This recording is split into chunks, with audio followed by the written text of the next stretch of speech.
ang mga kwento ng pag-ibig, kwento ng buhay at kwento ng pag-asa dito sa Barangay Love Stories. Love Stories.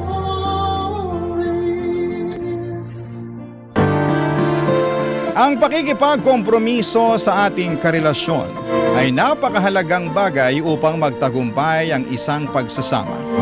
Hindi lang ikaw ang dapat na nagpapasaya kung meron kang masasaktang isa. Ikaw, kabarangay, marunong ka bang makipagkompromiso? Dear Papa Dudut, good day po sa inyo at sa mga avid listeners ng Barangay Love Stories. Ako nga pala si Ana, 34 years old at taga Quezon City. Matagal-tagal na rin po akong nakikinig sa programa ninyo online man o sa radyo. At napagdesisyonan ko nang ang sumulat sa inyong istasyon upang ibahagi ang kwento ng buhay ko na sana'y kapulutan ng aral at inspirasyon ng mga kabarangay natin. Magsisimula ang lahat noong taong 2024. That time, 5 taon na akong single. Sinabi ko talaga sa sarili ko noon na hindi na ako magbo-boyfriend dahil nga sa masalimuot ang huli kong relasyon.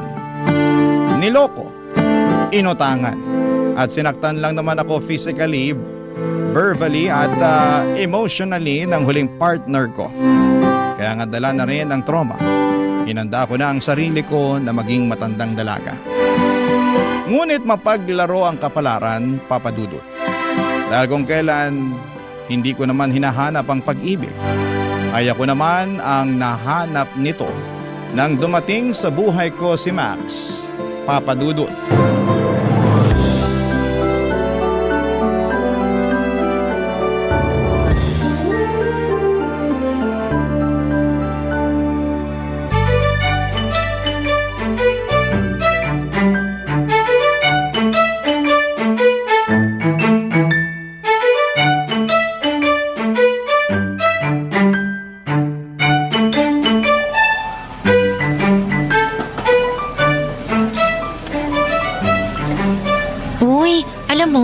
Nice yung kape na pinili mo. Alin, tong Vietnamese? Oo, isa yan sa paborito kong orderin dito sa cafe na to eh.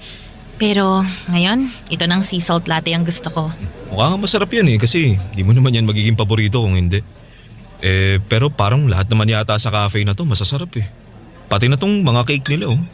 Alam mo, di talaga ako mahilig sa matatamis pero mukhang mauubos ko tong isang slice ng cheesecake nila. Di kasi ganun katamis eh. Pwede sa mga 30 na. Ikaw talaga? Puro ka biro. Uy, hindi yun biro ah. Mga ganitong edad, 35 pataas dapat controlled na yung blood sugar. Mahirap na, baka maaga tayong sumalangit. Ay hala, huwag naman. Biro lang, sa maaga sumalangit. Ayoko pa rin naman kasi nga gusto ko pang i-enjoy yung buhay ko. Saka para maalagaan ko pa ng husto yung mga anak ko. Ha? Anong sabi mo? May mga anak ka na? Naku, hindi ko ba yung nasabi sa'yo sa chat? Magugulat ba naman ako ng ganito kung nasabi mo? Wala kang nasabi na may mga anak ka na pala, Max. Pasensya ka na, Ana. Pero meron na. 2. 2 pa talaga? Oo Mga anak namin sila ni Valerie, yung ex-partner ko. Pero wala na kami ngayon ha. Aba, dapat lang kasi bakit ka ngayon makikipag-date sa akin kung kayo pa, di ba? Tsaka lakas naman ang loob mong magpakalat-kalat sa dating app. Single naman na talaga ako dahil matagal na kaming tapos ni Valerie. Siguro mga 2 o 3 taon na. Pero may mga anak kami nung nagsama kami. Babae tsaka lalaki na edad 6 at 4 na taon. Si Valerie ang nag-aalaga sa kanila tapos sinusustentuhan ko lang sila. Tama naman na hindi mo tinatakasan ng responsibilidad mo sa mga anak mo. Oo naman. Pero yun na nga. Anong ayun na nga? Hindi naman porket may anak na ako hindi na ako pwedeng humanap ng bagong karelasyon, di ba? Wala naman siguro masama doon. Besides, ilang taon na rin akong single. Kagaya mo, tapos na rin kami ni Valerie at sa mga anak na lang namin ako may pakialam. Kaya ako nasa dating app para makipagkilala. Tapos ito, nakilala kita at magkasama tayo ngayon. Tama naman at wala naman talagang masama doon lalo na pareho naman tayong single.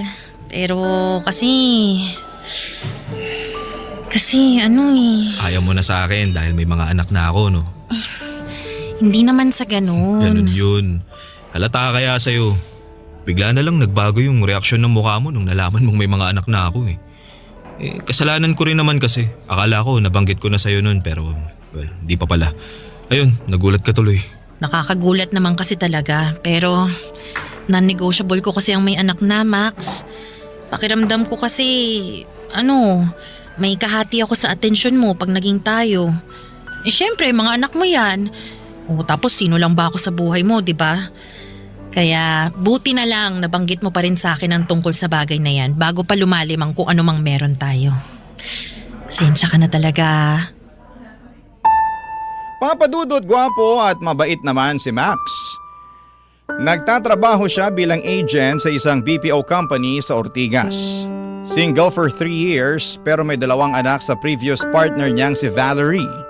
And to be honest, after kong malaman yon, ay nag-alangan na ako na ipagpatuloy ang pakikipag-communicate sa kanya. Sigurado na kasi ako noon sa sarili ko na handa na akong pumasok ulit sa isang relasyon pero hindi naman sa lalaking may anak na.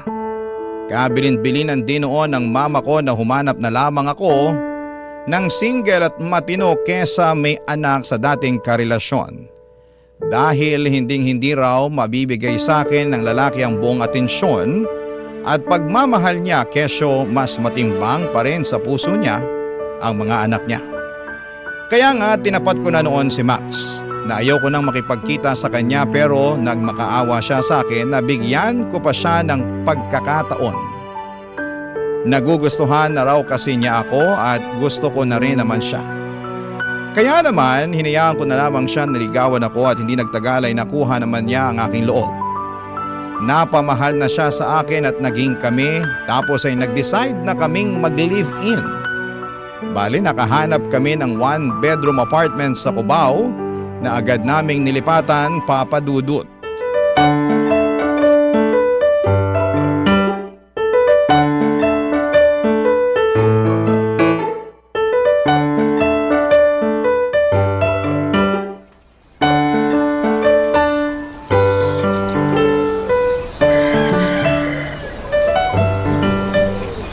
Yes po.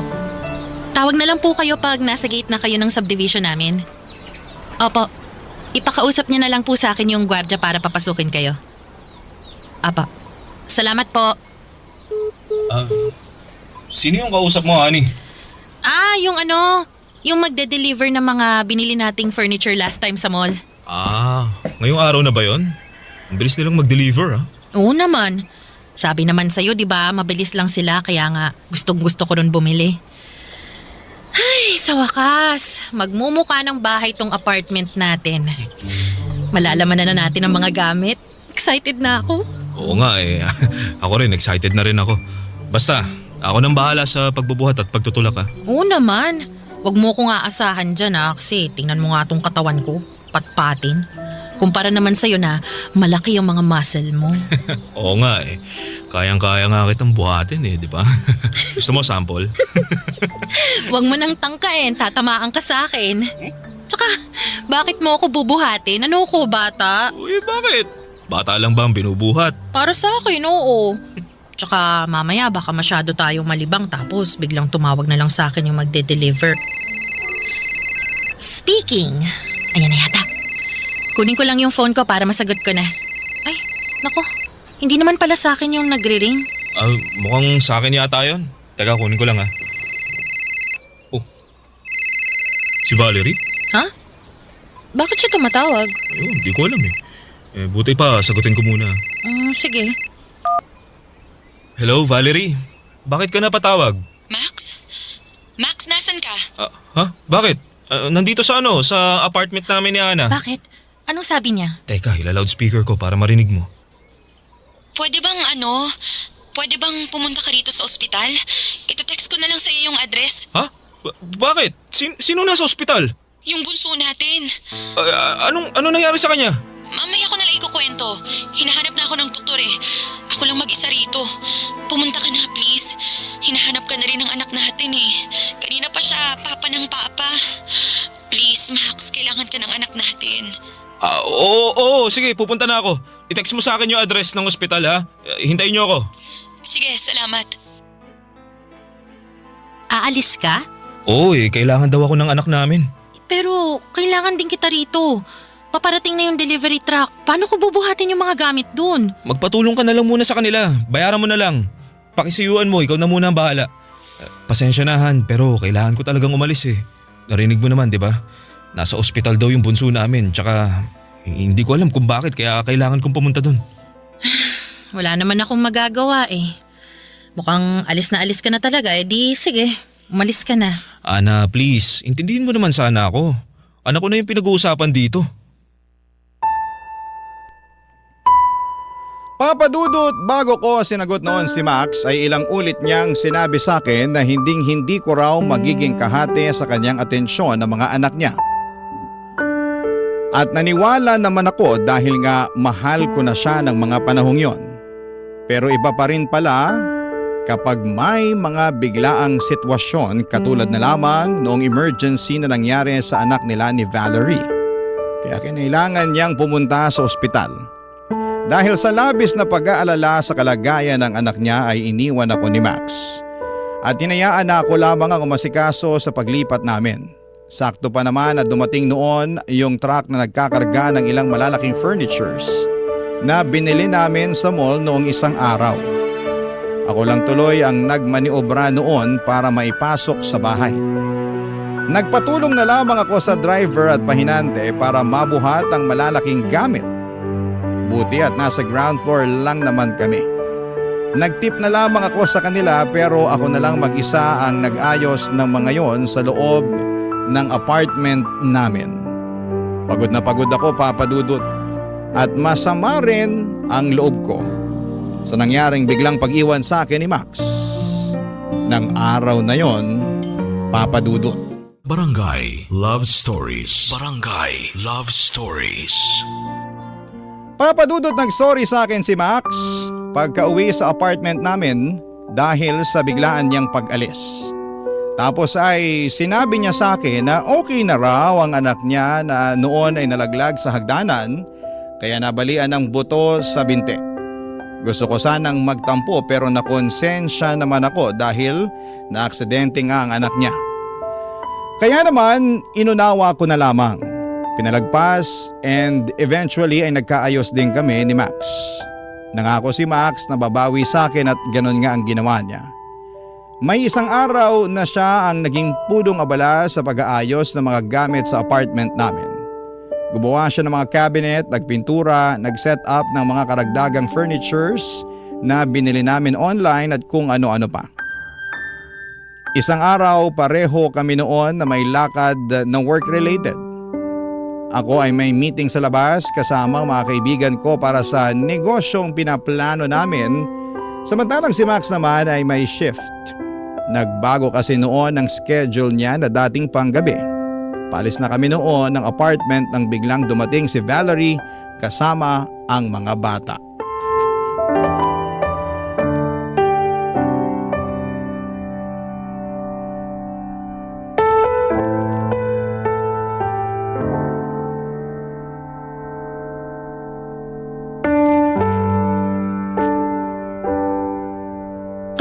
Paano mo nalaman tong address ng apartment namin? Binigay ko sa kanyahan. Bakit mo naman ginawa yun? Wala naman siguro masama dun, di ba? Meron. Kasi tingnan mo. Andito ngayon yung babaeng yan. Kasama pa yung mga anak ninyo. Ana, pasensya ka na talaga. Wala lang kasi talaga ako mapag-iiwanan sa mga anak ko kundi dito kay Max. Kung meron lang hindi naman ako dito didiretso. Pero ayun, wala nga kasi. Kaya nakikiusap ako. Dito muna sa inyo yung mga anak namin kahit hanggang bukas lang ng gabi. Kailangan ko kasing umuwi sa probinsya dahil na-ospital ang mama ko. Hindi ko naman maisasamang mga bata dahil alagain sila. Kaya dito mo iiwan. May mga trabaho rin naman kami ni Max. Paano namin naalagaan yung mga bata? Pwede mo naman sigurong ipagpaliban yung lakad nyo ng mga kaibigan mo, Han, di ba? Para ikaw na lang muna magbantay sa mga bata. Kasi kailangan ko talagang pumasok sa trabaho. At bakit ko naman gagawin yun? Importante rin naman yung lakad ko. Lalabas lang naman kayo ng mga kaibigan mo, di ba? Hindi lang yun basta labas, no? Meeting din yun. Pag-uusapan namin yung plano naming negosyo. Max, nakalimutan mo na ba? Sinabi ko yun sa'yo kagabi. Sorry, baka nakalimutan ko na. Pero sige na naman. Pumayag ka na. Di hamak naman na mas mahalaga yung trabaho ko kaysa sa lakad mo eh. Pakiusapan mo na lang yung mga kaibigan mo na ituloy na lang sa ibang araw yung meeting nyo. O di kaya sila na lang muna kasi, kamo may gagawin kang mahalaga. Ay wow! Ako pa talaga ngayon ang kailangang mag-adjust. Hindi ko naman anak yung mga batang yan ah. Anak mo naman yan, di ba? Please, Han. Huwag mo nga ako matawag-tawag na Han. Nanggigigil ako sa'yo. Max, kung ayaw ni Ana na alagaan yung mga bata, aalis na lang kami. Hindi. Dito mo na sila iwanan. Sabi mo wala ka mapag-iiwanan sa kanila, di ba? Tsaka di mo naman sila pwedeng daling pauwi. Saka mas makakasigurado ako na ligtas sa mga anak ko pag nandito sila sa bahay namin. Kaya wag na kayo umalis. Dito mo na sila iwanan. Salamat talaga, Max. At pasensya na ulit sa abala. Wala nga naman yun. Sabi mo nagmamadali ka na. Oo nga mauna na ako. Baka maiwan pa ako ng bus na sasakyan ko. Salamat ulit ha. Bye.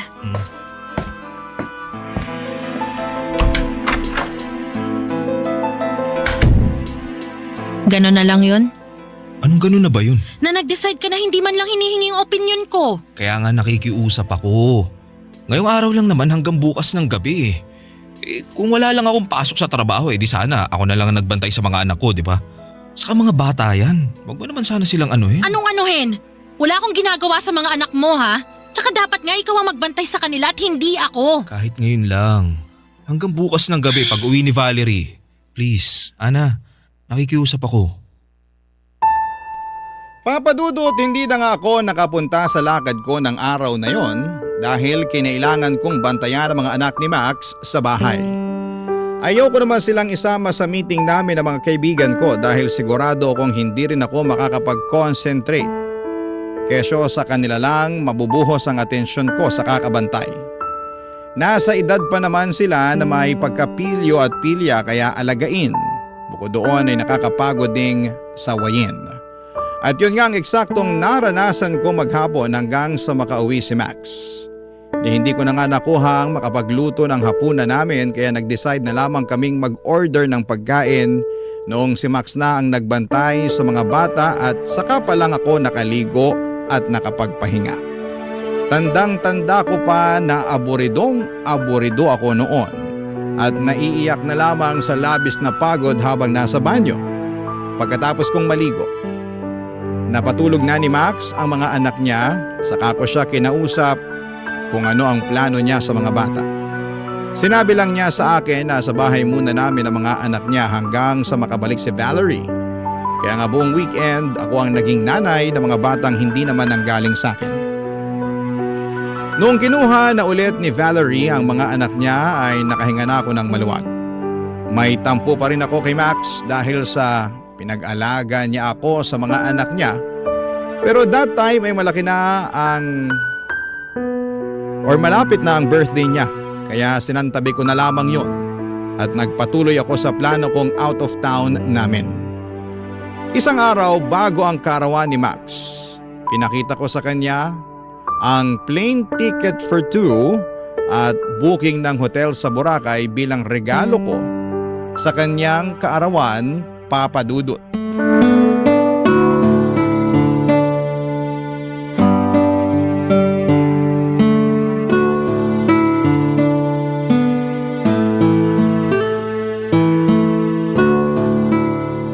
Surprise! Di ba pangarap mo makapunta sa Boracay? O yan, regalo ko para sa birthday mo. Plane ticket yan ng flight natin mamayang madaling araw at booking ng hotel. Bukas na talaga to? Oo, sakto sa birthday mo para doon na tayo sa Boracay magse-celebrate. May plano ka palang ganito pero di mo man lang sinabi sa akin. Bakit ko naman sasabihin? Di hindi na sorpresa yun. Kaso birthday din kasi ng panganay ko bukas. Tsaka nagpaplano si Valerie na mamasyal sa amusement park dahil yun daw yung gusto ng anak namin Ha? Anong sabi mo? Pumayag ako kasi… Pumayag ka nang hindi mo sinasabi sa akin? Ikaw nga di mo sinabi yung plano mong alis natin Seryoso ba yan? Bakit ko nga sasabihin? Surprise nga, di ba? Tsaka Tsaka hindi ko naman alam na birthday din ng panganay mo bukas. Nasabay kayo at may plano na pala kayo ng nanay ng mga anak mo at kamo pumayag ka na naman ang hindi sinasabi sa akin. Sasabihin ko naman sana sa'yo. Yayayain pa nga kita para sabay na lang namin i-celebrate ng anak ko yung birthday At namin. tingin mo papayag ako. Han naman, intindihin mo naman sana. Anong gusto mong intindihin ko? Hindi ko naman alam kung kailan ang birthday ng mga anak mo eh. Hindi ko rin naman responsibilidad na alamin yun. Ang focus ko lang rito ay yung birthday mo. Matagal kong plinlano yung alis natin kasi nga alam ko na gustong gusto mo makapunta ng Boracay. Hindi ko naman alam na may iba ka palang gustong gawin sa birthday mo tapos hindi mo man lang sinabi sa akin agad. Pag sinabi ko ba sa'yo agad, papayagan mo ko na mag-celebrate kasama ang anak ko? Hindi! Ano naman? Max naman! Bakit kita papayagan may alis nga tayo bukas? Ayan na yung ticket oh! Bayad na yan! Bayad na rin yung booking ng hotel. Bukas na yan hindi ka naman makaintindi. Gusto ko lang naman makasama ang mga anak ko sa birthday namin. Ay na lang ulit kasi yun mangyayari simula nung naghiwalay kami ni Valerie. Hindi ko na siguro problema yun, di ba? Please naman kahit para lang sa anak ko. Anong kahit para lang sa anak mo? Paano na ako? Baka nakakalimutan mo. Nangako ka rin sa akin na ako ang magiging prioridad mo. Tsaka ayan na nga yung plane ticket at booking ng hotel Anong gusto mong gawin ko? I-cancel ko yan. Sayang naman yung nagastos ko dyan, Max. Ikaw kasi, dapat sa susunod, kung may plano kang ganyan, sabihin mo sa akin. Paulit-ulit na lang tayo Hindi mo ba talaga naiintindihan yung punto ko? Naiintindihan ko naman. Naiintindihan, pero pinipilit mo yung gusto mo. Halata naman na ayaw mong umalis at mas gusto mong mag-celebrate ng birthday nyo ng anak. Sige na. Kakausapin ko na lang si Valerie. Sasabihin ko na wrong timing dahil may lakad tayo. Siguradong malulungkot nito yung anak namin. At baka nga sumama pa yung loob nun sa akin na tatay niya pero bahala na. Mapuntahan lang natin yung gusto mong puntahan nang di masayang yung ginastos mo. Ay wow Masaya ka na? Sana masaya ka na. Hirap sa'yo, di ka mapakiusapan Papa Dudut, hindi ko naman siguro responsibilidad na alamin ang petsa ng kaarawan ng mga anak ni Max para makapag-adjust ng schedule namin. Dahil labas na dapat sila sa anumang gusto naming gawin. At yon ang pinaintindi ko sa boyfriend ko kahit na ako pa ang magmukhang masama. Hindi naman sa inaagawan ko sila ng moment na magkasama, pero dapat ako ang priority ni Max dahil ako na ang kinakasama niya. Ang ending, natuloy naman kami ni Max sa trip namin sa Boracay pero halata sa buong biyahe na hindi naman siya masaya. Bihira lamang siyang ngumiti, madalas ay sapilitan pa. Lagi rin siyang aburido at hindi ko rin siya mayaya sa mga activity na gusto ko sanang gawin naming magkasama.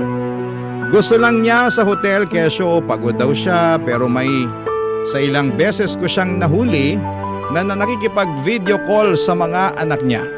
May pasabi-sabi pa nga siya na sana raw ay magkakasama sila sa mga oras na yon. Barangay Love Stories. Barangay Love Stories. Papa Dudut, imbes na magalit ng husto ay kinausap ko si Max kung ano ba talaga ang gusto niyang mangyari sa relasyon namin at relasyon niya sa mga anak niya. Pinaalala ko rin sa kanya na nangako siya sa akin noon na ako at ang relasyon namin ang priority niya. Sunod na lamang ang kanyang mga anak pero lumalabas kasi na ako ang nagmamakaawa sa atensyon niya. Nagsorry sa akin si Max at sinabi niya sa akin na nami-miss lamang niya ang mga bata. Na di na raw yon mauulit, ganito, ganyan. Kaya naman inunawa ko ulit siya sa hindi ko na mabilang na pagkakataon. Inisip ko na baka nga sabik lamang siya sa mga anak niya simula noong naghiwalay sila ni Valerie. In short ay nagpaka-bigger person ako. Hinayaan ko silang mag-bonding na magtatay at kung minsan ay sumasama pa nga ako. Para na kaming isang buong pamilya noon at napagtanto ko na mas magiging mabuting tatay si Max sa sarili naming anak.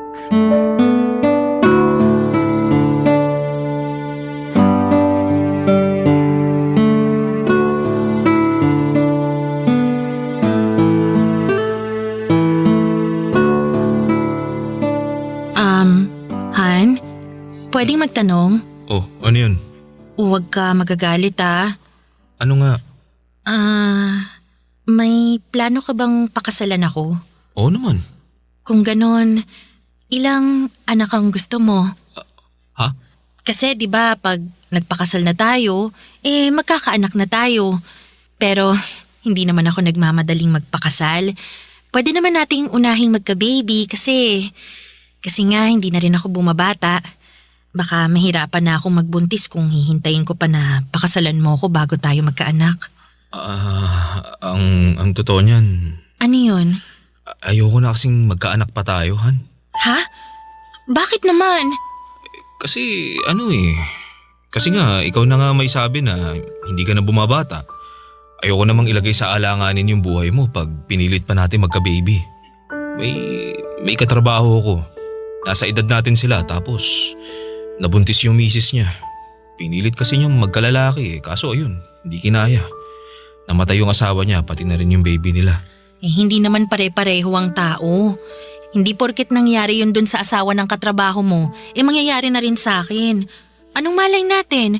May iba pa palang nangyari, di ba? Baka nagkakomplikasyon sa panganganak kaya siya nagkaganon. Oo nga, pero concern lang naman ako sa'yo. Ako naman ang magbubuntis. Katawan ko naman to. Tsaka nang dahil lang dun ipagkakait mo na sa akin ang kagustuhan kong maging isang magulang. Bakit? Kasi may mga anak ka na kaya ayos lang sa'yo na hindi magkaanak. Ganon. Para namang hindi yata patas yun, Max. Kasi ayoko na rin talagang magkaanak kasi ayoko nang bumalik sa umpisa. Ano bang pinagsasasabi mo? Ayoko na mag-alaga ng batahan. Nakakapagod yun. Naranasan ko na yun dun sa 2 anak namin ni Valerie at hanggang ngayon, hindi ko pa rin yun makalimutan. Lalo na yung pakiramdam. Pagod, puyat. Grabe kaya pinayat ko nun. Ngayon pa nga lang ako nakakabawi-bawi no, naghiwalay kami. Para mo na rin sinabi na kaya ka nakipaghiwalay kay Valerie kasi ayaw mong alagaan ang mga anak mo. Anong ayaw? Gustong gusto ko nga sila makasama ngayon. Ngayon lang, kung kailan malalaki na sila at hindi na masyadong alagain. Di kagaya ng mga sanggol pa lamang sila. At saka, saglit mo lang naman silang nakakasama ngayon. Si Valerie pa rin ang nag-aalaga sa kanila, Max. Hindi mo alam ang totoong dahilan ng paghihiwalay namin ni Valerie. Kaya wala kang karapatan na pagsalitaan ako ng ganyan. Saka, sinusustentuhan ko naman yung anak namin Hindi ako nagpabaya sa kanila. Gusto ko na maramdaman pa rin nila na may tatay sila kahit nahiwalay na kami ng nanay nila. Oh, gano'n naman pala Bakit natatakot ka sa responsibilidad pag nagkaanak tayo? Sa lagay, mahal mo lang ang mga anak mo pag lumaki na sila at hindi kapag mga sanggol pa lang sila? Para namang hindi ka dumaan sa pagiging sanggol. Inalagaan ka rin naman nun ng nanay mo, di ba? Basta, ayoko. Pasensya ka na Han, pero hindi mo ako mapipilit magkaanak. Mabubuhay naman tayo siguro ng walang anak, di ba? Saka ikaw na may sabi. May mga anak na ako. Napapansin ko naman na nagiging malapit na kayo sa isa't isa ng mga bata Hindi ba pwedeng sila na lang? Sila na lang yung ituring mo mga anak natin. Ang kapal naman ng mukha mo na sabihin sa akin yan. Ikaw na lang ba talaga ang palaging magdidesisyon sa relasyon natin? Max, paano naman ako? Wala na lang ba talaga akong sasabihin? At susundin ko na lang ba lahat ng gusto mo? Sumusobra ka na talaga, Max, Papa Dudut, hindi ko po ini-expect ang mga sinabi na yon sa akin ni Max nang minsan naming pag-usapan ang pagkakaroon ng anak. Ni sa hinagap ay hindi ko akalain na aayaw na ulit siyang magka-baby gayong nakita ko naman kung gaano siya ka-close sa mga anak nila ni Valerie. Pero may hangganan pala yon. Kaya sumama talaga ang loob ko sa kanya. Hindi ko na pinilit intindihin ang rason niya dahil para sa akin ay walang kwenta ang mga yon. Kaya nga kami nagsama sa iisang bubong ay para bumuo ng pamilya. Tapos ayaw niya. Dahil po sa mga nangyari ay nilunod ko ang sarili ko sa trabaho. Sakto nagbukas na yung cafe na inuumpisahan namin ng mga kaibigan ko kaya naman doon ko ginugol ang lahat ng oras na meron ako. Kung umuwi man ako sa apartment ay para na lamang kumuha ng damit dahil ayokong makita at kausapin si Max. May sa isang beses na 3 araw akong hindi umuwi sa amin. at nakituloy na lamang ako sa kaibigan ko. Tawag ng tawag noon sa akin si Max pero hindi ko siya sinasagot. Nung naisipan ko nang umuwi sa apartment namin ay laking gulat ko. Sa naabutan ko, Papa Dudut.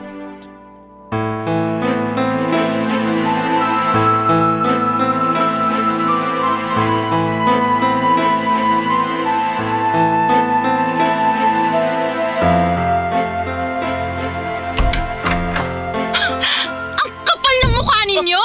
Ana, anong ginagawa mo rito? Anong ginagawa ko rito? Eh baka nakakalimutan mong apartment ko rin to. Akala ko ba umalis na yung babaeng yan, ha, Max? Bakit bigla siyang nagpakita ngayon? Ano, may nakalimutan ba siya? Yan bang sinabi sa'yo ng lalaking yan?